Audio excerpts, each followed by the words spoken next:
본래 부활주일로 이 노아의 이야기를 끝내려고 했었는데요. 오늘 한 번 더 이 노아의 이야기를 성도님들과 함께 나눔으로 죄 심판 은혜 이 시리즈 세 번째 시간으로 오늘 이야기를 좀 마치려고 합니다. 사실 그리고 오늘 본문에 보면 이제 노아가 몇 세에 죽죠? 950세에 죽었다라 하고 나오면서 이제 창세기에서 이 노아의 이야기가 이제 이 마침이 되어집니다. 그래서 오늘 마지막으로 이 노아 이야기를 함께 생각해 보려고 합니다.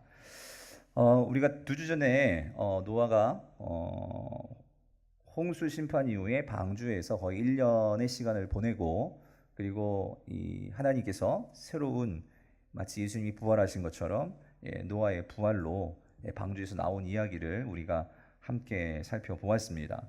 그래서 오늘 본문의 내용은 이제 노아가 방주에서 나와서 그와 그의 가족들이 어떤 삶을 살았나 하는 이야기를 기록해 놓은 것입니다. 그런데 홍수 후 노아가 350년을 더 살았습니다.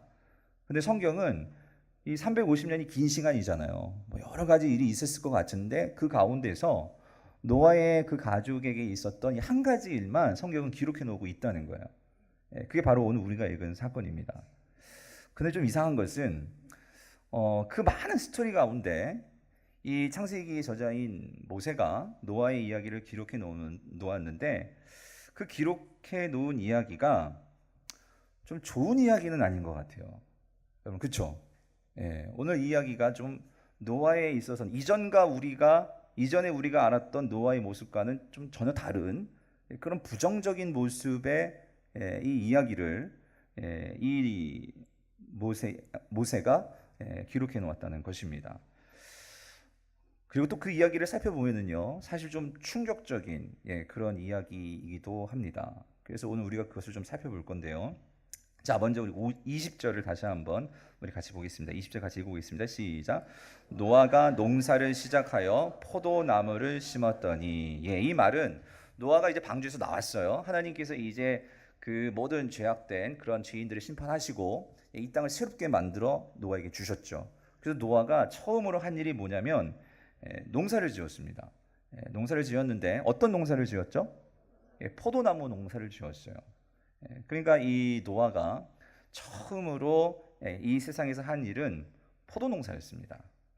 그래서 노아가 이 포도나무를 심고 또 그것을 계속해서 잘 관리해가지고 하나님이 주시는 축복을 받아가지고 아주 풍성한 포도 열매를 얻게 되었습니다. 그리고 그 포도 열매로 뒤에 가면 나오죠. 이 노아가 한 일이 있는데 뭘 만들었냐면 뭘 만들었죠? 포도주를 만들었어요. 새로운 일을 하게 된 거죠. 그런데 여러분, 여기에는요 이제 노아에게 있어서 아주 중요한, 우리에게도 마찬가지인데 우리가 어떤 일을 할 때 그 일에 대해서 우리가 책임이 따르는 그런 일이 나오게 됩니다. 이게 무슨 말이냐면 성도님들, 포도나무를 심는 것은 여러분 누가 심어야 되죠? 노아가 심어야 되죠. 노아가 해야만 한 일입니다. 그러면 노아가 이제 포도나무를 심었어요. 그리고 그걸 잘 관리하죠. 그런데 열매가 맺게 되는 것은, 또 열매가 커지고 그렇게 되는 것은 누가 하는 일이죠? 그건 하나님이 하는 일이죠. 자, 그래서 열매가 맺혔어요. 그래서 열매를 따가지고 그거를 포도주로 만듭니다. 이건 누가 하는 일이에요? 노아가 하는 일이에요. 자, 성도님들, 포도 열매는 하나님께서 하나님의 그 일하심으로 그 결과를 주신 것입니다. 그런데 하나님이 주신 그 포도 열매를 가지고 포도주를 만들고 그 포도주를 이제 어떻게 다룰 것인가 하는 태도에는, 여기에는 우리의 책임이 따르는 일이 된다는 것입니다. 특별히 하나님이 주신 것을 가지고 우리가 무언가를 만들었을 때 그것을 어떻게 쓰느냐 하는 데에는 많은 다른 결과들이 생겨날 수 있다는 것입니다. 자, 이게 무슨 말이냐 하면은요, 여러분 20절을 보세요. 21절을 같이 보겠습니다. 21절을 보시면 아시게 돼요. 같이 읽어볼게요. 시작.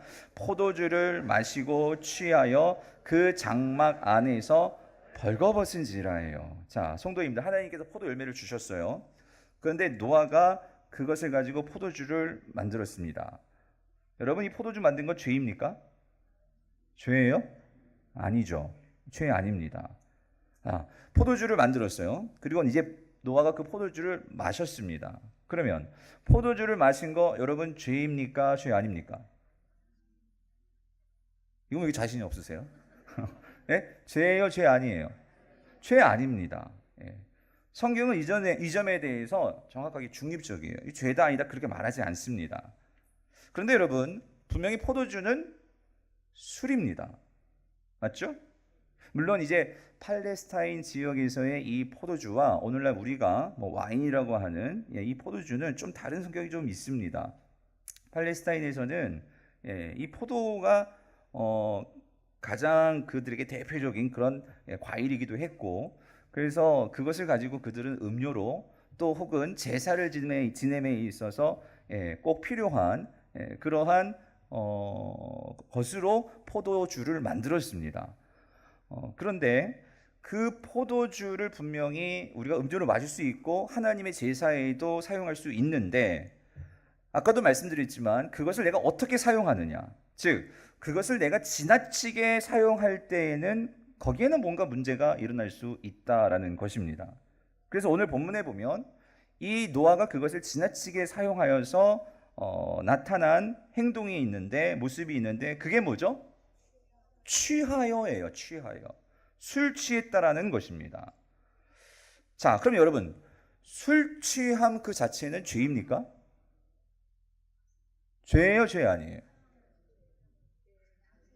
죄예요, 아니에요, 지사님? 죄예요? 죄 아닙니다. 예. 술 취함 그 자체는 분명 성경이 여기에서 죄다 아니다 뭐라고 말씀하지 않으세요. 그런데 중요한 건 그 다음이에요. 술 취함은 죄가 아니지만, 그런데 오늘 이 본문이 우리에게 보여주고자 하는 메시지는 그 술 취함으로써 나타나는 그 결과로서의 모습입니다. 그 결과, 귀결되는 이 술 취함의 행위가 귀결되는 그 모습이 무엇입니까? 그것은 오늘 이 노아가 취하여서 그의 장막에서 뭐 했대요? 벌거벗은지라예요. 여러분, 이게 지금 긍정적인 뉘앙스인 것 같으세요? 좀 뭔가 이렇게 부정적인 뉘앙스인 것 같으세요? 부정적인 모습이라는 거예요.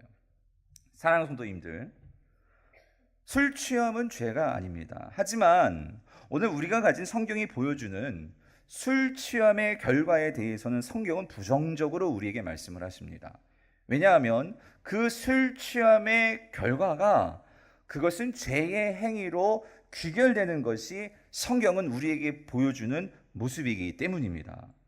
그래서 여러분, 성경은요, 술 취함에 대해서 죄라고 말하진 않지만 우리에게 단호하게 분명히 말씀하시는 것은 술 취하지 말라라고 그것을 금하고 있다라는 것입니다. 자, 여러분, 잠언 23장 우리 29절부터 33절까지를 우리 한번 같이 읽어보겠습니다. 시작. 죄악이 네게 있느뇨, 근심이 네게 있느뇨, 분쟁이 네게 있느뇨, 원망이 네게 있느뇨, 까닭 없는 상처가 네게 있느뇨, 붉은 눈이 네게 있느뇨, 술에 잠긴 자에게 있고예요. 여러분, 여기 술에 잠겼다는 게 무슨 말이죠? 술 취했다라는 얘기죠. 예.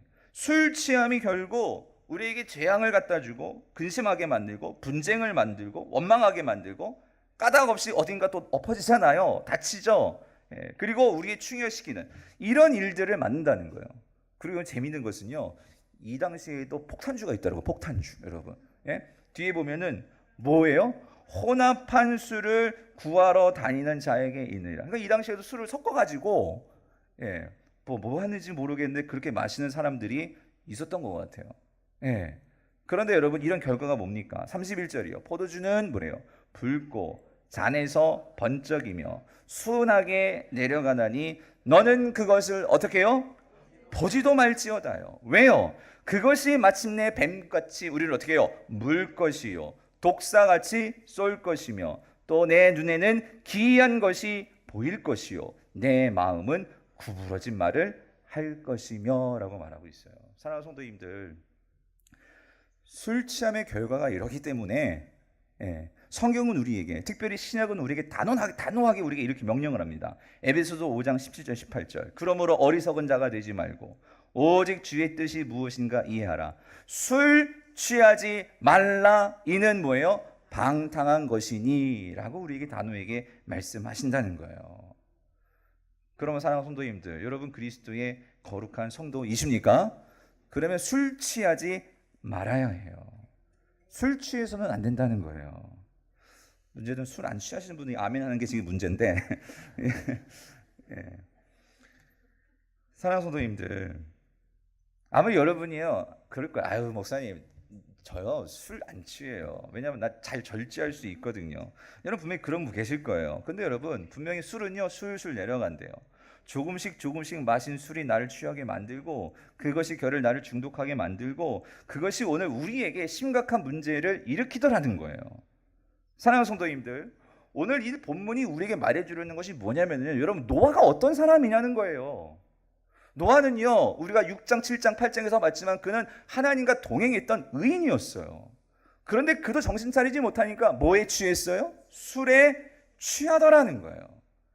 그런데 여러분 오늘 본문이 우리에게 보여주는 정말 비극적인 것은 뭐냐면요, 그 술 취함의 문제가 자기 비극에서 끝나는 것이 아니고 이 술 취함이라는 것이 내 아들 그리고 내 가족들에게까지도 죄에 빠지게 만들고 가슴 아픈 비극을 만든다는 거예요. 자 여러분 오늘 21절 다시 한번 보세요. 우리 21절 같이 보겠습니다. 시작. 포도주를 마시고 취하여 그 장막 안에서 어떻게 해요? 벌거벗은지라요. 자 포도주를 마셨어요. 그런데 그것을 마시면서 절제하지 못하고 취했습니다. 근데 중요한 것은요 오늘 본문은요 그렇게 끝나지 않았다는 거예요. 그것이 어디로 나아갔어요? 그 다음이 있었다는 거예요. 이 노아가 벌거벗었다라는 거예요. 여러분 여기에는요 지금 모세가 뭔가를 말하고자 하는 이 벌거벗음 속에 담아놓은 그 의미의 뉘앙스가 있습니다.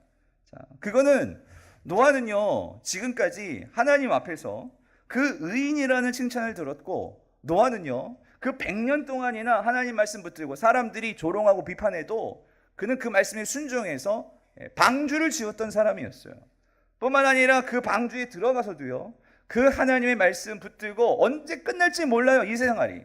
그런데도 그 방주 안에서 동물들을 섬기면서 그 하나님의 말씀에 순종했던 사람이었어요. 자 그런데 이 노아와 가족들이 방주에서 나왔죠. 나온 순간 이제 새 세상이 열렸어요. 이제는 그를 비난하는 사람도 없고 조롱하는 사람도 없어요. 이제 노아의 세상이에요. 새로운 세상을 맞았죠. 포도 농사도 잘 됐어요. 이제 걱정 근심 없어요. 번영이에요. 자 그런데 모든 것이 평화로운데 바로 그때에 찾아온 그에게 있어서의 이 죄의 본성이 있었는데 그게 뭐냐? 탐욕과 탐심이었다는 거예요. 그런데 문제는 그것을 이 노아가 방치했다는 거예요. 그것을 방치하였을 때 그는 결국 어떤 모습으로 귀결되었습니까? 하나님 앞에서 완전히 벌거벗음으로 널브러져 있는 그 모습이 되어졌다라는 거예요. 이게 충격적인 거예요. 그 어떤 노아인데 그 노아가 어떻게 이렇게 바뀌었냐고요. 그런데 바뀔 수 있다라는 거예요. 사랑하는 성도님들, 노아의 죄가 뭐입니까? 노아의 죄가 뭐죠? 방탕함의 죄예요.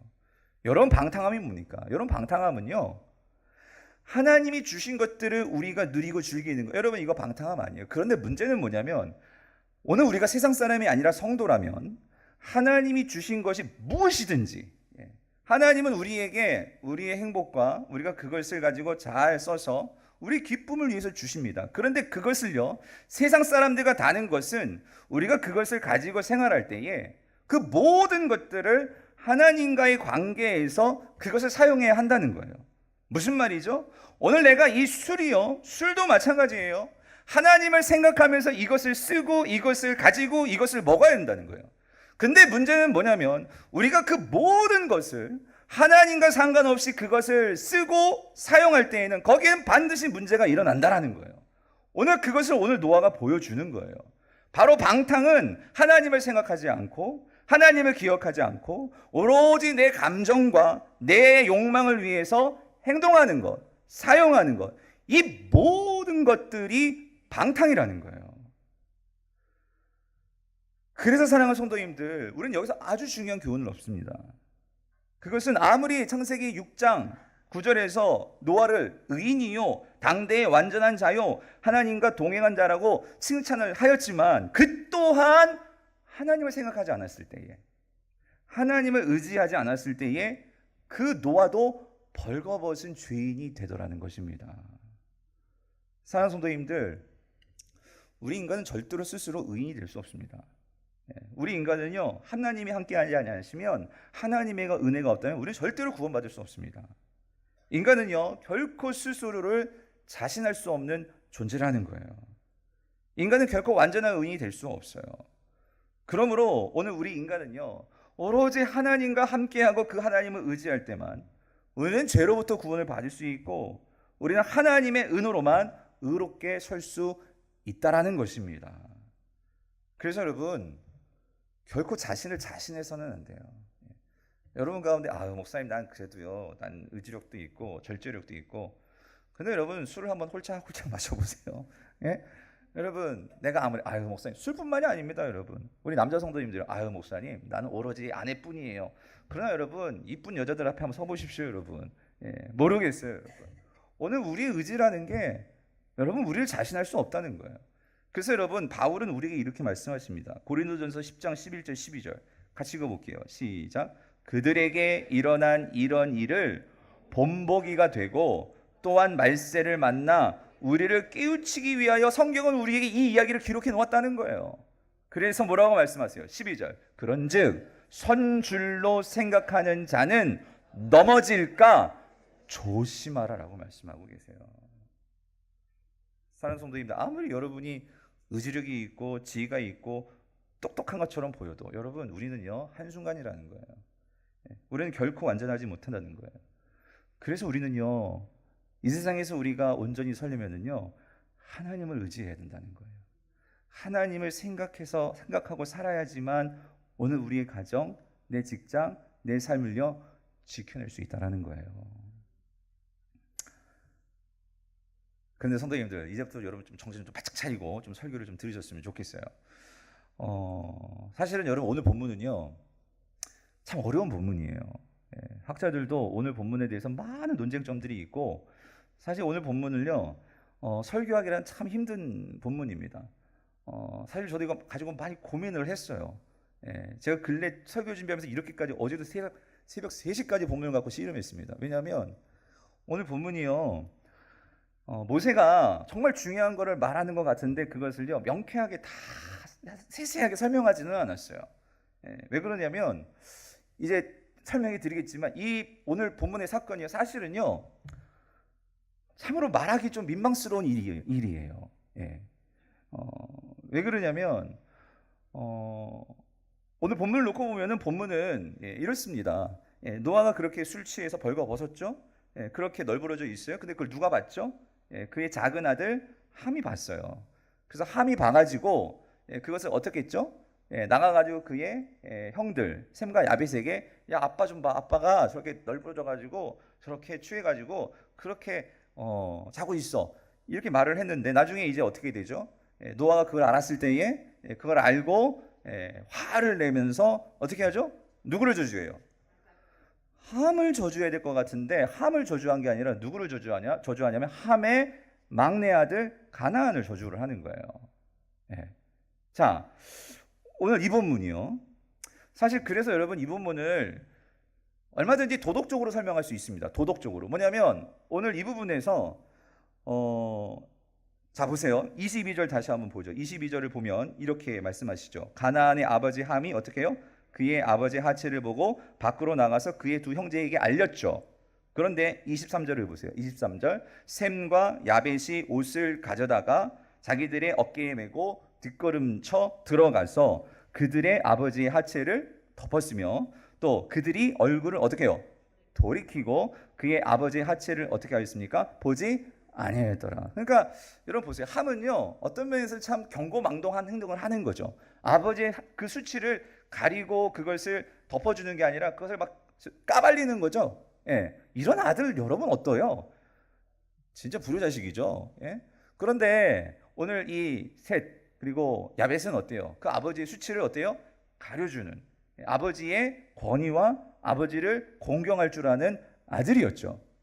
그래서 이 설교를 이렇게 정리할 수 있어요. 뭐 이제 5월 달이니까 우리가 어버이 주일에 우리 모두 다 어떻게 해요? 부모를 공경하는, 그 수치를 덮어줄 수 있는 자녀들이 되어야 된다. 그렇게 설교해도 돼요. 맞아요. 왜냐하면 10계명의 5계명이 뭐예요? 내 부모를 공경하라. 그러면 어떤 축복이 임하죠? 땅에서 장수하는 복이 있다. 여러분 10계명에서요 복이 딸린 10계명의 계명은 5계명 뿐입니다. 그만큼 부모 공경이 중요해요. 그래서 오늘 본문을 이렇게 설교하고 끝낼 수도 있어요. 근데 이건 도덕적인 설교죠. 이거는 꼭 하나님 말씀 아니라도 우리가 유교에서 얼마든지 효와 관련돼서 말할 수 있단 말이에요. 이 본문이 과연 이거를 말하는 것일까? 그거는 아닌 것 같아요, 여러분. 또 한 가지 오늘 본문에서 아까도 여러분 말씀하셨지만 보십시오. 아니 여러분 그렇잖아요. 아버지의 그 벗은 모습을 보고 이렇게 말을 한 거예요. 근데 여러분 솔직히 죄송하지만 저도 뭐 옛날에 아버지 목욕탕 가서 봤거든요. 뭐 우리가 그런 거 볼 수 있잖아요. 거기까지만 생각하시고, 뭐 그런 거 만약에 나가서는 아니고 형제들끼리는 말할 수 있지 않겠어요? 근데 이게 그 후손이 손자가 저주를 받을 정도의 심각한 죄인가? 이런 생각이 드는 거예요. 또 한 가지는 이게 진짜 좀 어려운 부분인데, 아니 만약에 혹 함이 그렇게 아버지를 경홀히 여기고 아버지의 수치를 그렇게 막 다 알리고 그런 일을 했다 치더라도 그러면 누가 저주를 받아야 돼요? 함이 저주를 받아야 되잖아요. 맞죠? 근데 오늘 본문에서 누가 저주를 받냐면 손자에게 저주를 하는 거예요. 함의 마지막 막내 아들 이 가나안을 저주를 하는 거예요. 야, 이 노아가 너무 괴팍한 건가요? 아니 어떻게 손주를 그러죠? 이게 이상한 거예요. 이거 어떻게 풀어야 될까요, 여러분? 그래서 여러분 이걸 한번 풀어보겠는데요. 여러분 먼저 오늘 다시 한번 보겠습니다. 우리 24절을 다시 한번 볼게요. 같이 한번 읽어볼게요. 시작. 노아가 술이 깨어 그의 작은 아들이 자기의 행한 일을 알았죠. 자기의 행한 일을 알았어요. 25절 보세요. 이에 이르되 뭐라고요? 25절 이에 이르되 가나안은 뭐예요? 저주를 받아 그의 형들의 종들 뭐가 된대요? 종이 되기를 구하노라요. 그죠? 그러니까 오히려 함이 저주를 받아 그럼 이해가 될 텐데, 그죠? 가나안이 저주를 받아 이렇게 얘기를 하고 있단 말이에요. 왜 가나안이 저주를 받아야 하는 것일까? 그래서 여러분 이 문제를 풀려면 다시 24절을 다시 한번 봐야 돼요. 자 보세요. 여기서 보시면 노아가 술이 깨어 그의 작은 아들이, 이게 누구죠? 함이죠. 함이 자 여기 중요해요. 누구에게 행할 일을 알고? 자기에게 행할 일을 알고예요. 그렇죠? 자 여기서 자기에게, 그러니까 노아에게 어떤 일을 행한 거예요. 맞죠? 근데 여기서 일을 행하다 할 때 이 단어가 히브리어로 아싸인데 아싸는요 어떤 구체적인 일을 하는 거예요. 즉 구체적인 무언가를 만들고 어떤 구체적인 무언가를 이렇게 형성하는 거예요. 그러니까 즉 이 말은요 지금 함이 아버지에게 뭔가 구체적인 어떤 행동을 한 거예요. 자 그렇다면 이 함이 노아에게 구체적으로 한 행동이 무엇냐는 거예요. 무엇냐? 근데 창세기에서 모세는 이걸 구체적으로 밝히지를 않았어요. 그러니까 이게 좀 어려운 거예요. 그래서 학자들이 이걸 가지고 막 고민을 합니다. 그런데 중요한 건 이거예요. 그 함이 한 행동이 도대체 어떤 행동이길래 이게 저주를 받을 정도로, 그리고 그의 막내 아들 가나안이 저주를 받을 정도의 그런 일일까? 이걸 가지고 이제 학자들은 연구를 합니다. 그래서 저도 이번에 이걸 갖고 막 이 책 저 책 막 찾아보면서 제가 두 가지로 정리를 했는데요. 그래서 참 많이 고민했어요. 이거를 예배 시간에 이런 걸 얘기를 할까. 그렇지만 설교자는 그런 것 같아요. 하나님께서 말씀하신 그 말씀을 그대로 설교하는 게 설교자의 그 사명이잖아요. 자, 그래서 말씀을 드리는데요. 첫 번째는요. 이 함이 아버지에게 행한 구체적인 행동은 뭐냐? 그것은 동성애적 근친상간이라는 거예요. 자, 여러분 이게 무슨 말이냐? 21절 다시 한번 보세요. 21절을 다시 보면 자 보세요. 포도주를 마시고 취하여 그 장막 안에서 어떻게 해요? 아버지가 벌거 벗었죠. 22절 가나안의 아버지 함이 그의 아버지의 자, 뭘 봤어요? 여기서 그의 아버지의 벌거벗은 것을 보고 형들에게 말했다 그러지 않고 좀 더 구체적으로 세분화시키죠. 뭘 봤대요? 하체를 보고 이렇게 얘기하고 있단 말이에요. 왜 꼭 굳이 하체를 강조하는 것일까? 그래서 여러분 이게 뭐냐면 성경에는요 어떤 사건들을 묘사할 때 이것이 정말 너무나 어떤 노골적이고 이것이 너무나 혐오스럽고 이것이 참 말하기 민망할 때는 이것을 완곡해서 표현하는 그런 표현 기법이 있습니다. 이거를 완곡어법이라고 하는데요. 자, 여기서 모세가 아버지의 하체를 봤다라고 말할 때 이 의미는 뭐냐면 뭐의 완곡어법이냐면 결국은 아버지와 성관계를 가졌다라는 거예요. 이게 그냥 근거 없는 말이 아니고요. 같은 모세오경 안에서 레위기를 보면은요. 여러분 레위기 18장 6절을 보겠습니다. 6절을 보면 이런 표현이 나와요. 같이 볼게요. 시작. 사람은 자기의 살부치를 가까이 하여 여기 이 표현이요. 그의 뭐예요?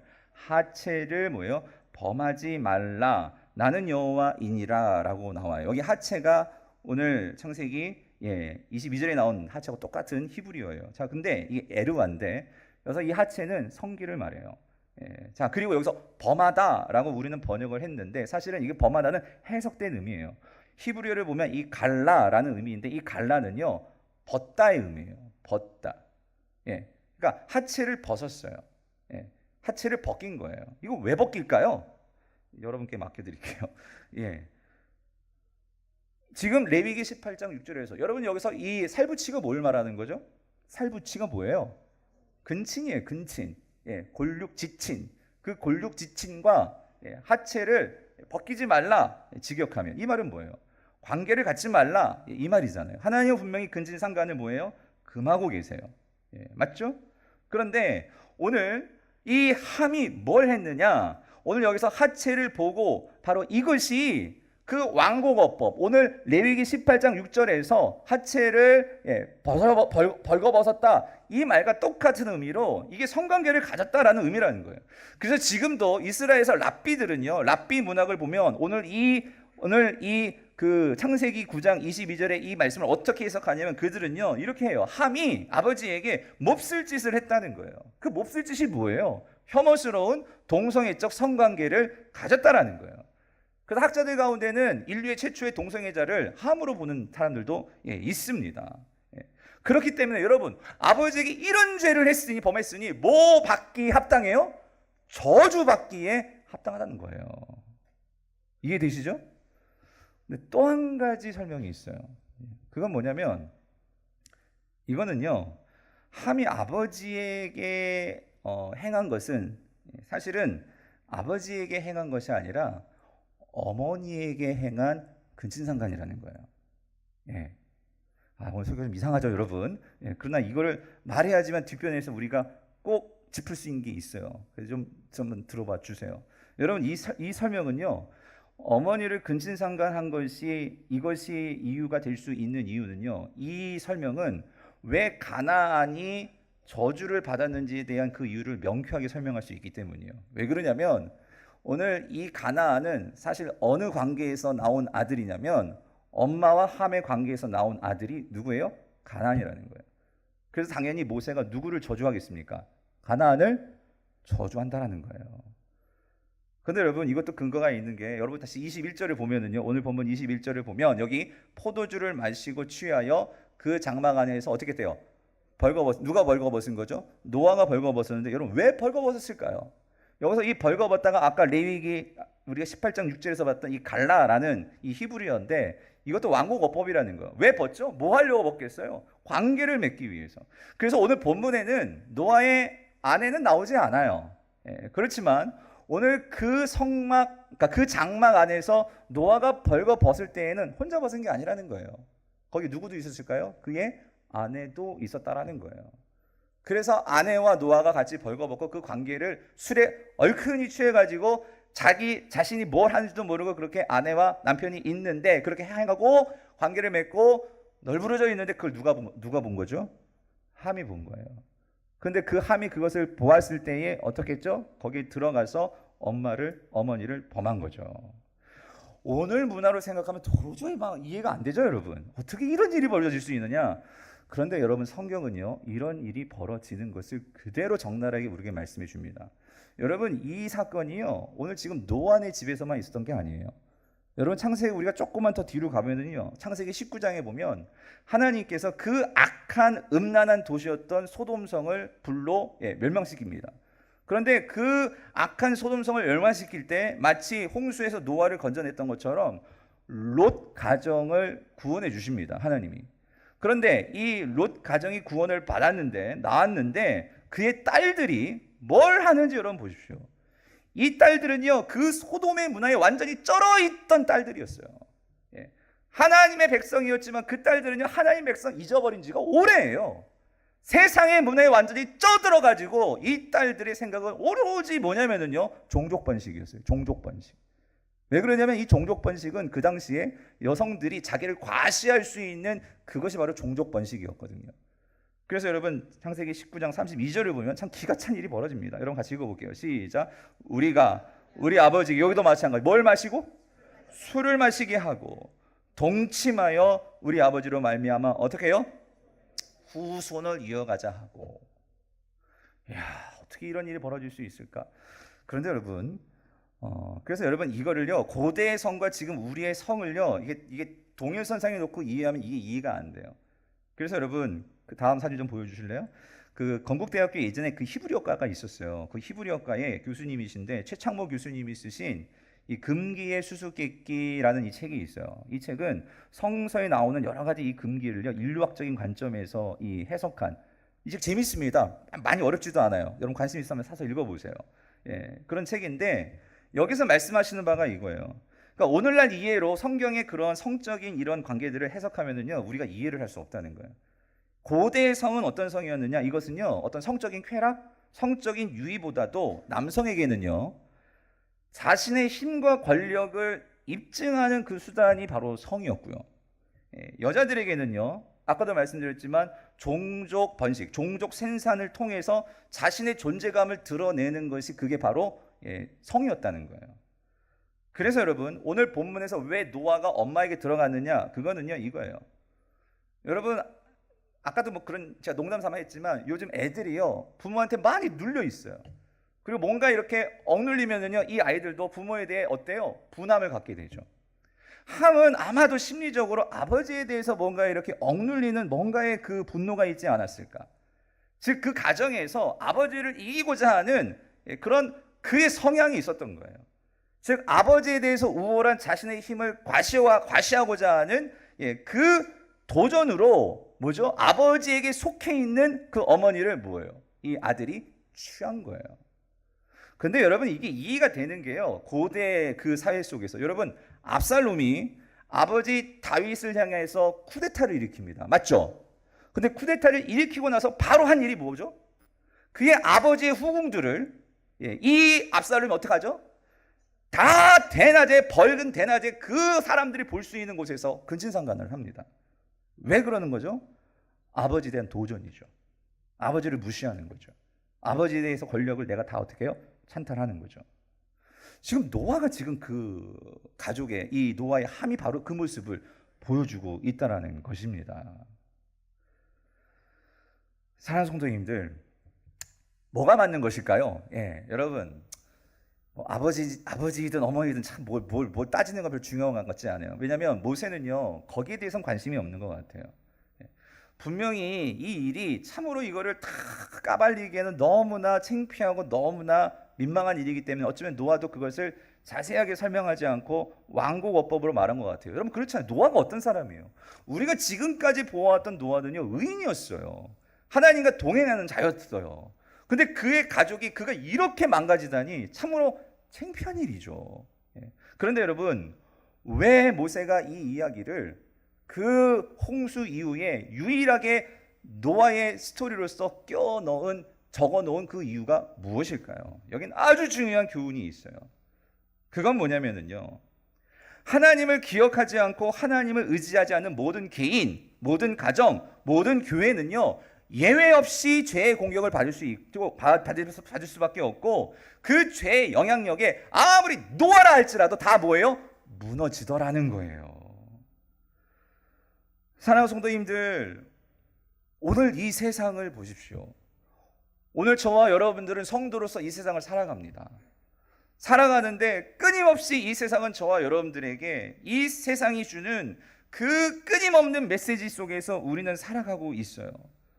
그런데 그 메시지가 뭐죠? 특별히 오늘 이 세상이 엄청나게 타락해가고 있고 음란해가고 있는 이 세상 속에서 인터넷만 열어도, 인터넷 신문만 열어도 우리의 그 음란과 우리의 욕정을 막 자극시키는 그러한 화면들, 그러한 정보들이 막 쏟아지는 이 세상 속에서 TV만 봐도, 드라마만 봐도, 영화만 봐도 우리의 본능을 자극하게 만드는 이런 성도들에게 다가오는 이 세상 속에서 우리가 정말 정신 차리지 않으면, 우리가 하나님을 생각하지 않으면, 하나님을 의지하지 않으면, 목사도 다 넘어지더라는 거예요. 장로님들이요, 권사님들이요, 여러분들이요. 여러분 어떻습니까? 여러분 세상에서 만나잖아요. 직장에서 만나는 그야말로 세상적인 사람들 있잖아요. 그 사람들이 온통 보고 말하고 듣는 그 모든 것들이 무엇입니까? 사랑하는 성도님들, 오늘날 우리 사회에 이 동성애가 왜 이렇게 문제가 되죠? 여러분, 동성애가 왜 문제입니까? 여러분, 동성애는 분명히 죄입니다. 왜 죄죠? 그것은요, 하나님이 바라시는 그 모습이 아니기 때문이에요. 뭘 바라시지 않습니까? 하나님이 바라신 성의 목적이 뭐죠? 하나님 바라신 성의 목적은 남녀가요, 평생을 책임지겠다는 이 언약적인 관계 속에서 정서적으로, 육체적으로 진정한 연합을 이루는 가운데 거기서 생명을 탄생시킬 수 있는 그 관계 속에서 누려지는 것이 성이라는 거예요. 근데 동성애의 문제는 물론 그 사람들의 개인적인 감정과 개인적인 성향을 놓고 보면 참 불쌍해요. 그런데 그 가운데 오늘 우리가 기억해야 되는 것은 뭐냐면 그들의 성으로는요, 하나님의 그 성을 완성할 수가 없어요. 그렇다면 여러분, 오늘날 크리스찬들 가운데도 이 동성애적 성향을 가지고 살아가는 사람들이 많습니다. 그 대표적인 사람이요, 여러분이 혹시 책을 많이 읽어보신 분은 아시겠지만 헨리 나우엔이라는 그분도 동성애자였어요. 근데 그는요, 평생토록 그런 동성애를 가지고 있었지만 그는 그것과 싸우면서 살았어요. 하나님 앞에서 하나님 원하시는 성이 이것이 아니라는 것을 알기 때문에 그는 평생 독신으로 그것을 싸우면서 살았어요. 힘들죠. 어렵죠. 그러나 그것이 하나님이 바라시는 성은 아니기 때문에 싸워내는 거예요. 그러면 여러분, 이 성애는 어떻습니까? 여러분, 우리가 부부가 결혼한 아내가 있는데 내가 평생토록 언약을 통해서 내가 그 사랑을 지키겠다고 언약을 했는데 그 아내가 아닌 다른 남자, 다른 여자들과 그 관계를 맺고, 여러분, 그 평생토록 언약적인 관계로 그것을 책임지는 그런 관계에서 나온 것입니까? 아니잖아요. 생명을 원해서 그것을 합니까? 아니잖아요. 오늘 이 세상은 그 모든 하나님이 우리에게 주신 선한 것들을 뒤죽박죽으로 만들어가지고 오로지 우리의 욕망과 이 욕정을, 그것을 가지고 모든 것들을 탐욕적으로 바라보게 만들며 우리를 그렇게 끌고 가고 있다는 거예요. 여러분, 우리 정신 차려야 된다는 거예요. 그런데 여러분, 오늘 우리가요, 이런 함이 엄마를 근친상간하고 아빠를 근친상간하고, 여러분, 그것에 우리가 혐오스럽죠? 그러나 여러분, 이것이 단지 함만의 문제일까요? 저는 그렇게 보지 않아요. 문화가 바뀌었지만 여러분, 그 죄의 본질은 우리에게 그대로 있습니다. 여러분, 비즈니스하고 사업하시는 분 계시잖아요. 저도 예전에 교회에서 사역할 때 건축업 크게 하시는 분들 얘기를 들어보면은요, 특별히 건축업 하시는 분들은요, 접대가 빠질 수 없다라는 거예요. 그런데 그 접대에 있어서 왜 성접대가 들어가죠, 여러분? 아니, 비즈니스하고 성관계가 무슨 상관이냐는 거예요. 그런데 왜 그게 들어가죠? 자신의 힘과 권력이 있음을 증명하고 내가 높기 때문에 어떻게 해요? 그런 것을 갖다 바쳐야 된다는 거예요. 여러분, 뭐죠? 성을요, 도구화시키는 거예요. 내가 성을요, 하나님이 주신 그 선한 그 의도가 아니고요, 내 힘과 능력을 위해서 도구화해서 그것을 접대하는 사람은 그 수익을 얻어내려고, 그리고 그걸 받는 사람은 내가 그런 힘이 있는 것이기 때문에 성을 완전히 도구하고 있는 모습. 여러분, 이거 근친상간에 다를 바 없는 거 아닙니까? 사랑하는 성도님들 뿐만 아니라 여러분, 오늘 소위 이 세상이 보여주는 우리 여성들에 대한 이 왜곡된 의식들, 여러분, 섹시하면 모든 사람들이 관심을 가져준다는 거예요. 그러니까 어떻게 하죠? 노출을 유도하는 거예요. 노출을 유도해서 이 시대의 섹시한 그런 몸매가 드러나고 잘 빠져야지만 뭐예요? TV에서 그래야지만 자꾸만 시선을 주거든요. 카메라가 자꾸만 플래시를 터트려 주거든요. 여러분, 이건 뭐죠? 여러분, 왜 롯의 딸들이 왜 아버지를 범하냐고요? 여러분, 그들에게는 자기를 과시하고 싶은 거예요. 그 문화 속에서 자기를 인정받고 싶은 거예요. 여러분, 오늘 문화 속에서 그런 노출과 이런 모든 것들이 뭐예요? 잘못된 자기 과시를 이끌어내는, 여러분, 근친상간과 다른 거 아닙니까? 다를 바가 없는 거 아닙니까? 사랑하는 성도님들, 오늘 크리스찬들 정신 차리고 살아야 된다는 거예요. 오늘 우리가 이런 이야기를 하면서 아유, 목사님 어떻게 그런 이야기를 설교 시간에 하십니까? 아유, 우리는 지금 그런 시대 아니잖아요. 아니라는 거예요, 여러분. 사단은요, 시간을 초월하고 공간을 초월해서 오늘 우리들에게 끊임없이 영적인 근친상간과 영적인 이런 혐오스러운 일들을 성도들이 하도록 만들고 있다라는 거예요. 그래서 여러분, 오늘 본문에서 노아의 가족의 이 스토리는요, 모세가요, 우리에게 정말로 집중하게 만드는 게 있어요. 사실은 아버지 근친상간이냐 어머니 근친상간이냐, 여러분, 모세는요, 이거에 관심을 갖게 만드는 것이 아니고, 노아가 진정으로 우리에게 관심을 갖게 만드는 오늘 본문의 스토리의 핵심은요, 그것은 가나안입니다. 가나안이에요. 여러분, 오늘 본문 시작을 다시 한번 보세요. 18절을 다시 한번 보세요. 우리 같이 한번 읽어볼게요. 시작. 방주에서 나온 노아의 아들들은 셈과 함, 야벳이며, 이렇게 끝나도 되는데, 그렇죠? 야벳이며, 19절, 노아의 이 세 아들로부터 사람들이 어떻게 해요? 온 땅에, 이렇게 설명해도 되는데 뭘 붙여놨어요? 뭘 붙여놨죠? 함은 가나안의 아버지라 라고 붙여놓고 있어요. 그리고 오늘 본문 다시 한번 잘 읽어보시면 계속 반복되는 단어는 가나안입니다. 가나안입니다. 아니, 왜 모세는 창세기를 기록하면서 왜 이 가나안을 자꾸만 이렇게 반복시키는 것일까요? 여러분, 왜 그러는 걸까요? 왜 그러는 걸까요? 그거는 여러분, 이 창세기를 처음 읽는 독자들이 누구인가를 우리가 생각해보면 쉽게 알 수 있어요. 여러분, 지금 모세는요, 왜 창세기를 썼냐면요, 지금 이스라엘 백성들을 출애굽을 시켜놨어요. 그래가지고 지금 이 이스라엘 백성들이 광야에 있습니다. 근데 이들은요, 우리가 누구인지 왜 여기 있는지, 그리고 왜 우리가 하나님이 약속한 가나안 땅에 들어가야 되는지 이유도 잘 몰라요. 근데 모세는 지금 이제 이 이스라엘 백성을 이끌고 어디로 가야 되죠? 가나안 땅으로 가야 되는 거예요. 여러분, 왜 가나안 땅이냐면요, 오늘 이 함의 아들인 이 가나안이 그 팔레스타인 그 땅으로 이주를 합니다. 그리고 그곳에서 정착하면서 후손들을 낳습니다. 그게 가나안 땅이에요. 그런데 여러분, 오늘 이 이스라엘 백성들이 해야 하는 일이 뭐냐면, 이제 그 가나안 땅에 들어서 그 가나안 족속들을 징벌해야 돼요. 몰아내야 돼요. 이 사명을 감당해야 돼요. 왜 그러냐면, 오늘 하나님께서 노아가 한 저주였지만 사실 이거는요, 하나님께서 멀리 예언적으로 노아에게 선지자적인 관점을 주어서 이제 그 가나안 땅에 있을 그 가나안 민족들에 대해서 예언을 하시는 거예요. 그들이 이제 이 이스라엘 백성을 통해서 저주를 받게 되는 거예요. 그런데 왜 저주를 받게 되느냐? 여러분, 이 가나안이요, 오늘 이 모세 오경 속에서 이 가나안 민족들의 문화와 모습들을 모세는 끊임없이 말해주는데요, 그들의 모습들은 어떠했느냐? 그들의 가장 대표적인 죄는요, 성적인 문란이었습니다. 레위기 18장에 보면 이 가나안 이 민족들이 했던 모습이 뭐냐면요, 참 입에 담기도 참 그렇습니다. 근친상간, 동성애, 동물과의 성관계, 이런 것들이 가나안 문화에서 가나안 사람들이 행하던 그들의 모습이었다는 거예요. 하나님은요, 지금 가나안을 통해 가지고 저주를 주셨어요. 그런데 이 저주를 주시고 하나님께서 바로 그들을 징계하지 않으셨어요. 하나님께서 그 가나안에 있는 그 가나안의 후손들을 완전히 징벌하실 때는 여호수아 때부터 징벌이 시작이 됩니다. 그 기간까지 400년의 기간을 주셨어요. 여러분, 이 400년의 기간은 뭘 의미하는 걸까요? 왜 노아가 지금 가나안에게 저주는 한 것일까요? 분명히 가나안은요, 아버지 때문에 이 저주를 받고 되게 기분 나빴을 것 같아요. 아니, 내가 무슨 죄를 졌다고 나를 왜 저주해? 하면서 그는 그렇게 살았을지도 모르겠어요. 그런데 여러분, 왜 하나님께서 미리 그런 예언을 가나안에게 주신 것일까요? 여러분들 잘 아시죠? 아버지가 술 주정뱅이면은요, 그 아들들은요, 그거에 한을 맺습니다.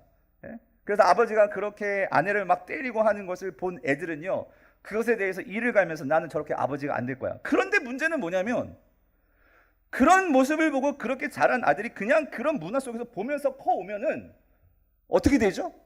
걔도 똑같이 아내를 패고 술 주정뱅이가 돼가지고 알코올 중독에 빠지더라는 거예요.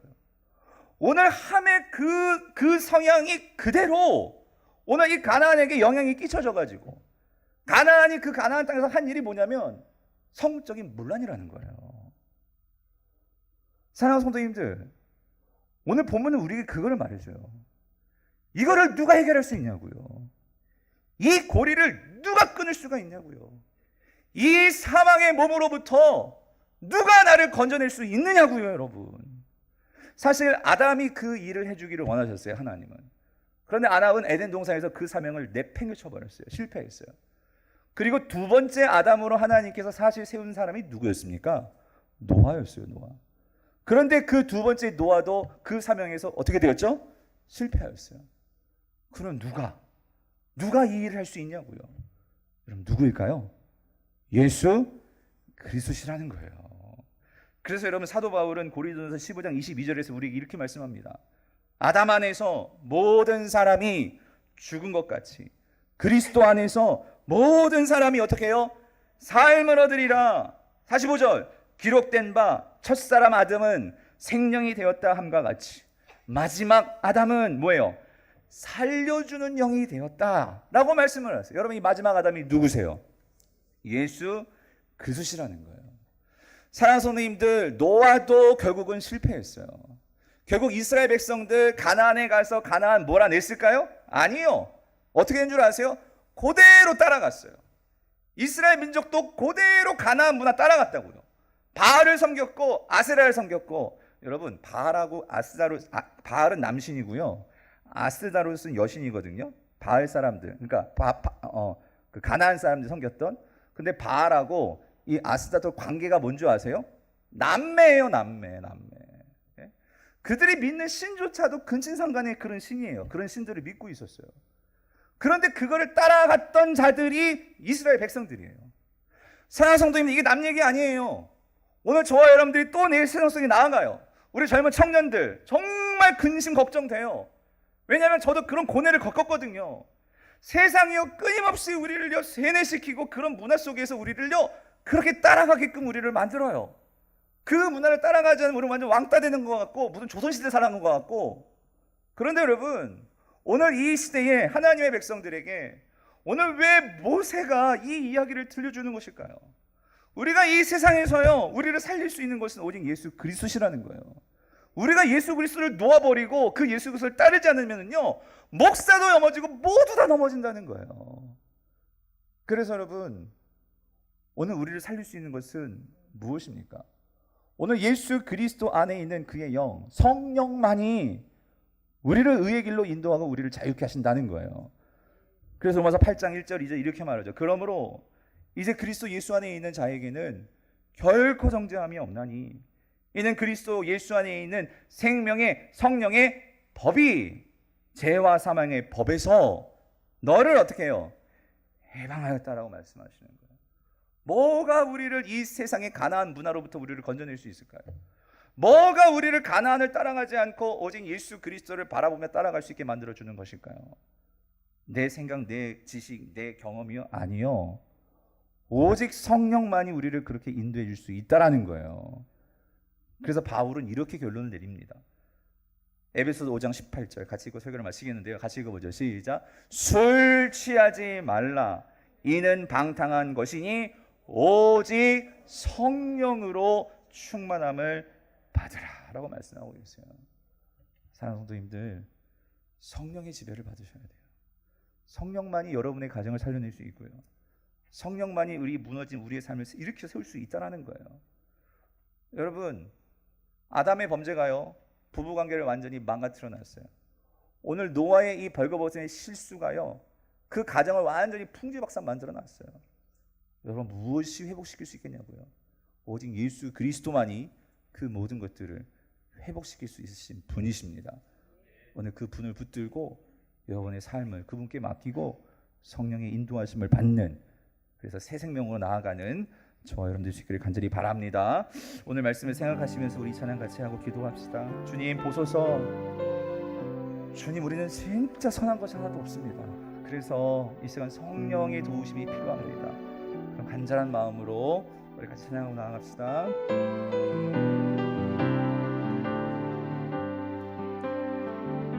보소서 주님, 나의 마음을 선한 것 하나 없습니다.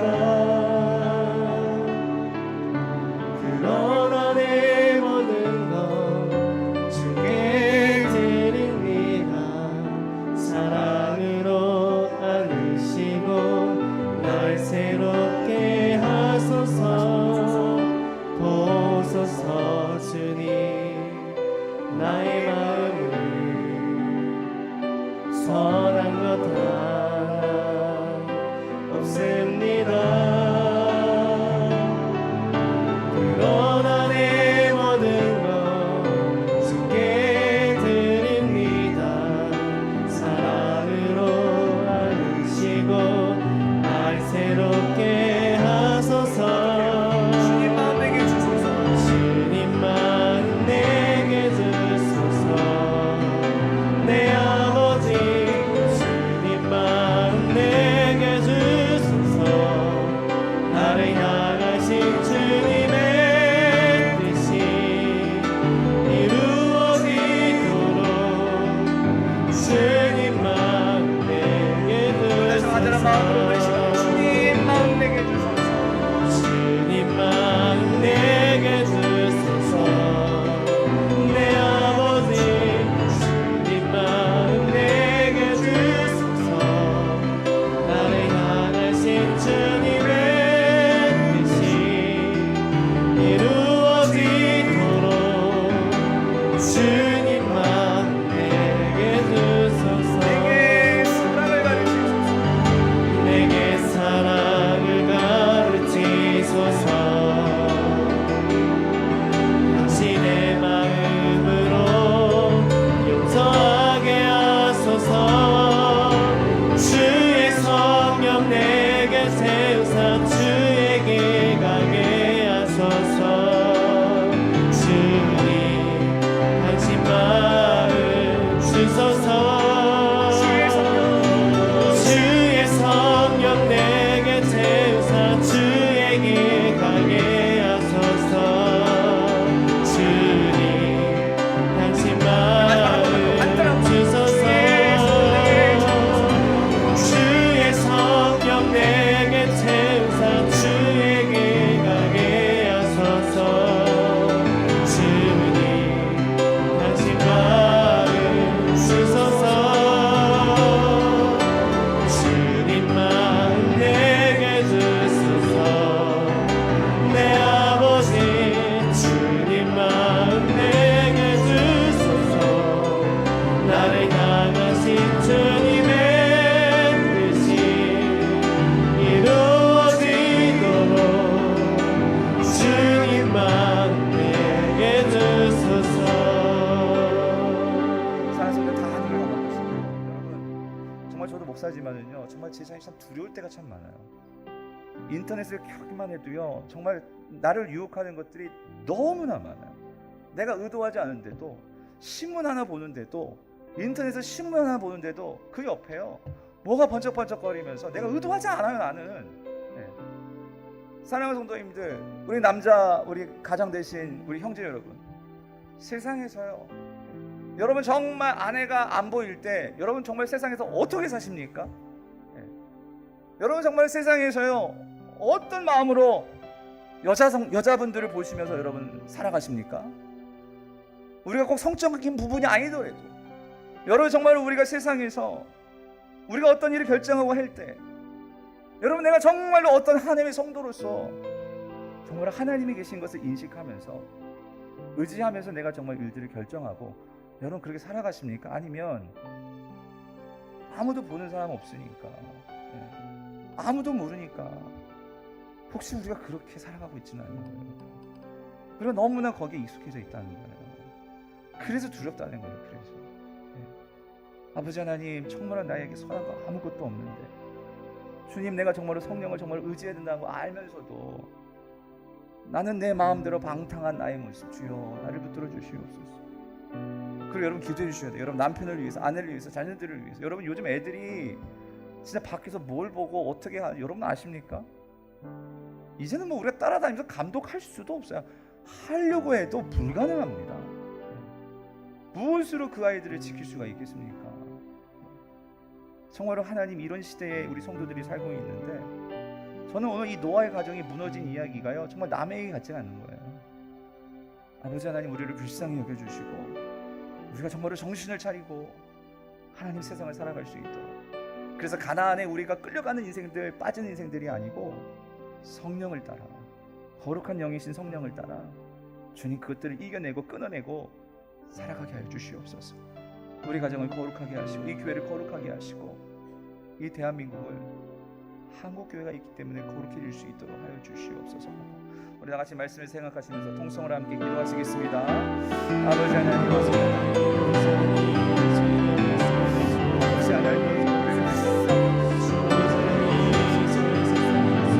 아버지 하나님, 우리의 하나님과 아버지 하나님을 의식할 수도 아니하고 하나님을 생각할 수도 아니하고 내가 목사인데도 아버지 하나님, 내가 장로인데도 권사인데도 집사인데도 하나님 아버지 우리가 너무 사랑하는 나의 아버지 우리를 불쌍히 성령님 우리를 아버지 하나님, 우리가 정말로 세상에서 살아가는 내가 정말로 하나님을 의지하며 오시는 성령의 충만함으로 살게 하여 성령으로 나를 채워주셔서 우리 성도들을 어떠한 아버지 하나님 우리 찾아오는 방탄을 알지라도 그것을 넘어가지 않으며 우리가 정말로 하나님의 뜻 가운데 살아가는 모든 성도들을 축복하여 주시옵소서. 아버지 우리 자녀들을 지켜주시옵소서. 너무나 유혹받은 세상 속에서 살아가는 이 아이들을 주여 우리가 지켜낼 수가 없습니다. 이 아이들을 지켜주시고 이 아이들에게 하나님 성령을 알게 하여 주시옵소서. 그 성령과 함께 동행하며 살아가는 아버지여 아버지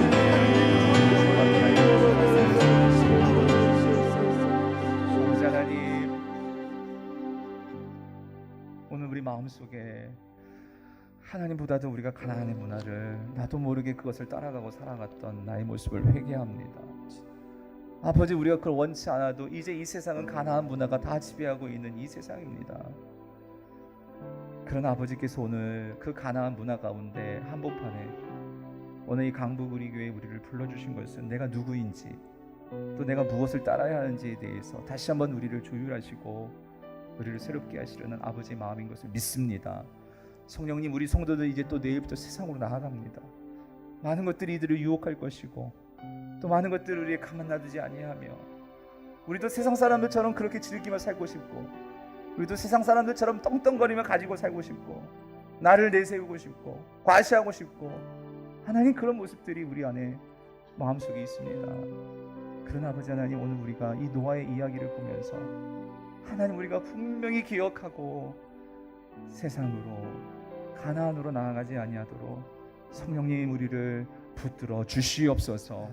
우리 모든 성도들이 우리 가정들이 아버지 부부가 하나 되지 못하고 부모와 자녀가 하나 되지 못하는 서로가 미워하고 싸우고 아버지 원수같이 지내는 이런 모습들을 주여 불쌍히 여겨주시고 아버지 우리를 회복시켜 주셔서 진정으로 가정이 하나님을 섬기며 하나님께 예배하며 자녀들이 부모를 존경하고 부부가 서로 사랑하는 모습들을 보여서 그 예수 그리스도 안에서 우리 모든 저주들이 끊어지는 이 역사가 있게 하여 주시옵소서.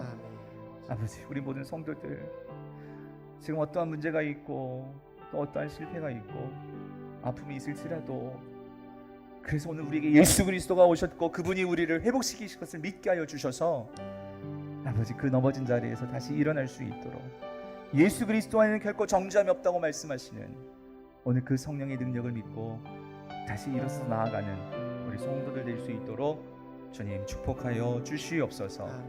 감사를 드리옵고 거룩하신 예수님의 이름으로 간절히 기도드립니다.